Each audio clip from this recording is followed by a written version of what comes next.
Hi everyone, welcome back to the Career Discovery Sessions. This week we have Javier Orensanz, who has a significant managerial role at Arm. So my name is Javier, and I work for an electronics company in Cambridge, which is called Arm. It is a processor design company. I have two jobs. My first job is as the general manager of one of the engineering groups, which is in charge of all of our software development tools and simulation models. And then my second job is as the head of quality for the company. So I run a small quality team, which is in charge of just improving quality processes and making sure that the quality of our products and services is right. The job that takes the vast majority of my time is the first one. So in this job, I am responsible for about 500 engineers who just do product development. And then I have a team that takes these products to market. Another one that looks at the operational side of things, which is the management of the group from a process point of view, just make sure that the projects are delivered and that we have a good management of our programs and how they relate to other groups in the company so that we don't work in isolation. We are just part of a wider group. So yes, my job entails, on paper, it is about setting the strategy, setting the objectives for the group and making sure that we achieve those objectives. Okay. The reality is that I don't do this myself. Of course, I just rely on the 500 people working for me, who are the ones who deliver the stuff. Okay, so as a general manager, my primary job is one of coordination and communication. So I have to make sure that people know what they are expected to do, that they set the rules of behavior in the team, that I lead by example with the things that I do, and that I keep an eye on how things get done so that they are the right level of quality and they get done at the right speed. Okay, so as the person in charge, if anything fails, of course, it is your responsibility and you have to fix it. Mm-hmm. But you cannot do everything yourself. You manage and to get things done through others. I know that you can finish a managerial degree in university, but I feel like in your field, there is also an importance of knowledge of the actual product and the services that you're offering. Do you think that's something the students should know about? Could you elaborate on that idea? Yes, absolutely. So it is certainly in my company, there are very few people at my level who are just managers who studied business management from school and that's all they can do. The vast majority of us, they come from different career paths, and then at some point in their lives they decided to get into management and then they switch their career towards senior management. So maybe I can tell you about how I got there, and that shows a typical path. So my first degree is a master's degree in engineering. I studied telecoms engineering in a Spanish university, which is in my hometown, Zaragoza. And my first 5 years at work, I just worked as an engineer. And then at some point, the company I was working for, they went out of business and I lost my job. And then the only job I could find was in Arm as a technical support engineer. And this was 20 years ago, okay? Now, after 2 years of doing technical support, I was quite bored of it. It's not really what I wanted to do. And at that point, when I had to face between going to engineering in a fairly specialized environment that I hadn't done before, or going into management, I just decided to try the management route and see how that went. Okay. So my first job as a manager was as the product manager of the products I used to support.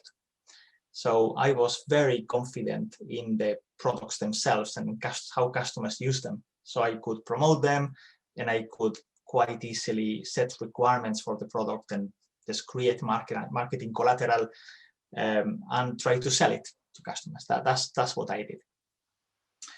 And then, well, I found out that I enjoyed the job. I thought it was good. Yeah, it was the kind of thing I wanted to do for the following years. And then I decided to study an MBA, which I did with the Open University.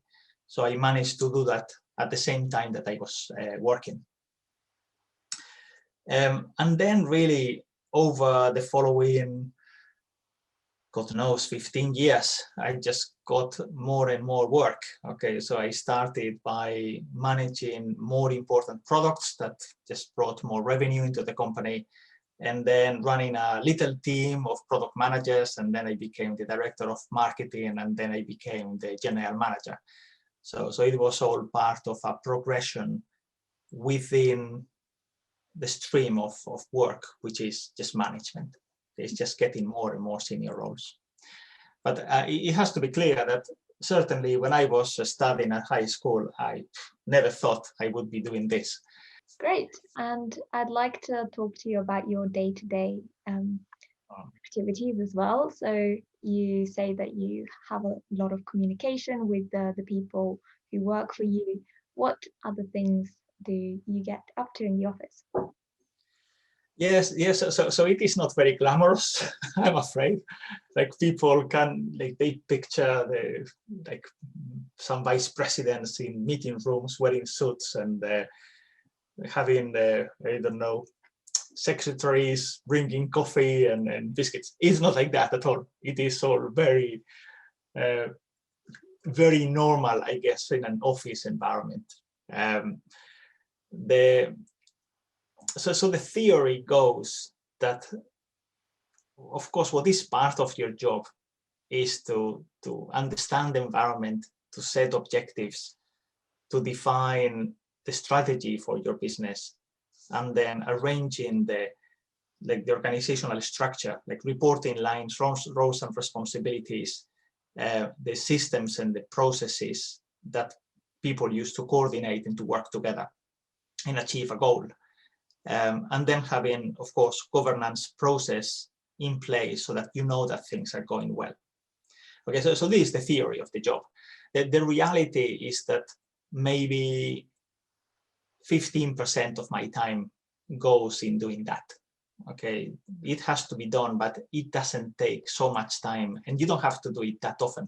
Like once you decide, probably it is fine for the next year. The rest of the time goes into,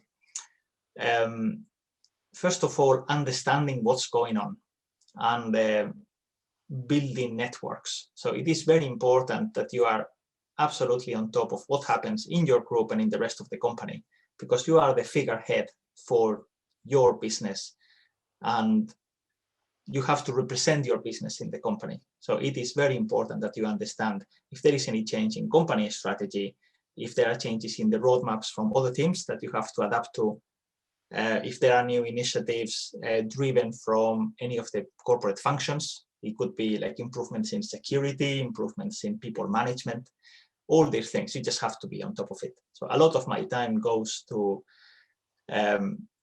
meetings in which I find out what's going on. A lot of my time goes into managing my direct reports. So I have 6 people who work directly for me, and I have to make sure that things are going well in what they do and that they are supported. Okay, so if something bad is going on, I have to be there for them. That takes 6 hours of my time every week. So pretty much one working day just goes in doing that. And then there is firefighting.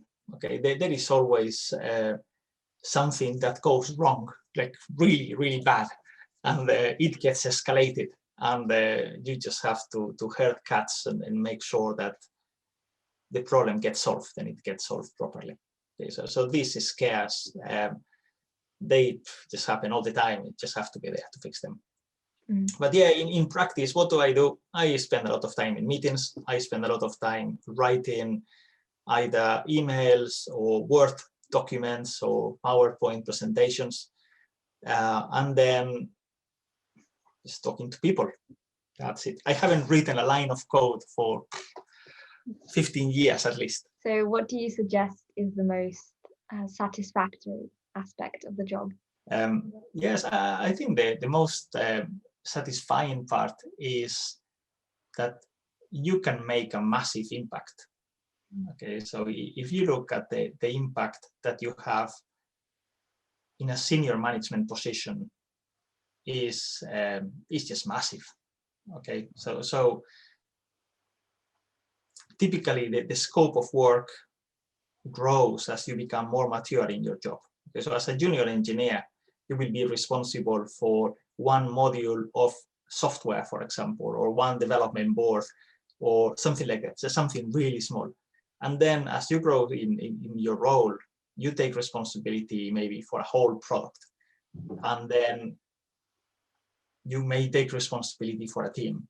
Like when you manage so many people and have the responsibility for a business, the decisions that you make have an impact of millions of dollars, or maybe improvements of 5–10% in how people work and how much they can produce. And making mistakes have a very negative impact as well. So you don't have to make many decisions, but the ones that you make, they are really, really important. And I think that particularly when you make good decisions and things go well, seeing that positive impact resulting in like better business or happier employees or whatever you are after, that is really, really rewarding. I also particularly find rewarding that the challenges that you face in my type of job, they are quite horrible. They are messy. They are very difficult. Okay, so they involve people's behavior. They involve understanding how industries change. And you can imagine the electronics industry is changing really, really fast, has been doing that for the last 20 years. And they require some heavy thinking and heavy debate. So actually having that the difficulty of the job, I find it fun because of the way I am. Okay, I really like that part of it. I'm sure that many people would hate it, but in my case, I just love that part of the job. And you say that obviously your decisions have a big impact. And I think that is a skill that you have to practice and acquire over time. What other skills are there that a product manager or a manager in general should have to succeed? A good manager needs to manage well. And by this, I mean, you don't need to be the best at what people do. So if you manage a factory, you don't need to be the best person at doing any of the factory jobs. You just need to be good at management. And what that means in practice is that you have to be really organized. You need to be empathetic. So you need to understand how people think and feel and take that into account in your decisions. And you need to be able to communicate very well. Okay, so you need to be able to understand what your counterparts need, what the audience needs, and what's in it for them, and just how to pitch the message so that it relates to them and it makes sense to them. Of course, when you get into more senior management position, the ability to make sense of complexity becomes really, really important. Okay, so you cannot go to your employees and present them with 1,000 facts that somehow you took into account to make a decision. You need to be able to synthesize the most important information and be able to explain the process to get there. I think when you are developing your career, knowing what you are doing is extremely important. Okay, so you cannot run like an engine design team if you don't know how to design engines.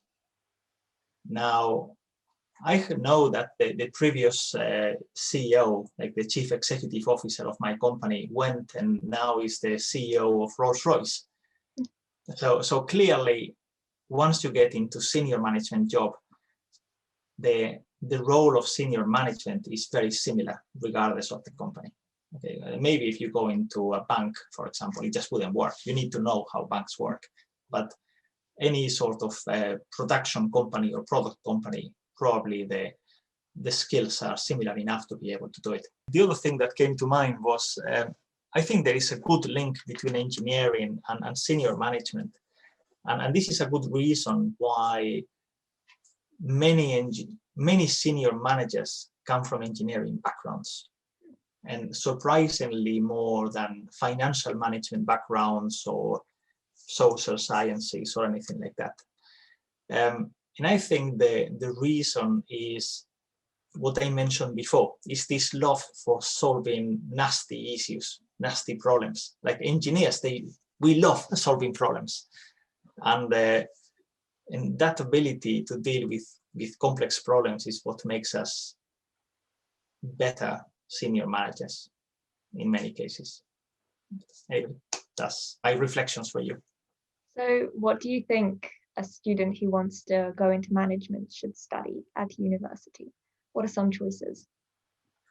Yeah, so they can go straight into business management. Okay, so there are undergraduate degrees for business management, and the chances are that they could take some junior management job in some company which is not as specialized as mine, for example. So that is one way to go. But yeah, as you can see from my own career, you can end up in management starting to do whatever you like. Okay, so you can be a nurse and then at some point run a ward and you just move to management. Okay, pretty much you're just running a team or organizing a ward. And similarly with the majority of professions, you can find yourself at some point running teams and managing people. So I don't think you need to decide so early. You can just do whatever you like. And then if you get the management bug, then just move into management, as I did. People say that moving to management is like moving to the dark side, okay? Especially engineers. Of course, there is a bit of conflict between engineering and management. You move into management and you become the enemy suddenly. It's not like that, okay? It's fine. Do you have any final advice for our future managers? Yeah, yes. So I think there is some subjects which are looked down by smart students. Okay, so typically you get smart people, they love to do mathematics or like STEM subjects like computer science and physics and the like. And they look down on other subjects like languages or drama or English or any of that. I guess my advice would be not to do that. Certainly the ability to write well, which comes from English, or the ability to present confidently in front of an audience, which actually you can get a lot from something like drama. Even visual design to create pretty slides, which you get a bit from art. These things make your life as a manager better. And in my case, I was terrible at those things as a student. So I had to go through the pain of learning them as an adult, which is much, much harder. Now looking back, I wish I had taken them a bit more seriously. Thank you. Thank you. That was really Yeah, my pleasure. Thank you so much for listening to today's career discovery session on management. And next week, I will see you with a completely different professional in a completely different field. Bye. I hope you learned a little bit about the ins and outs of management, and I will see you next week on career discovery sessions with a completely different professional in a completely different field. Bye.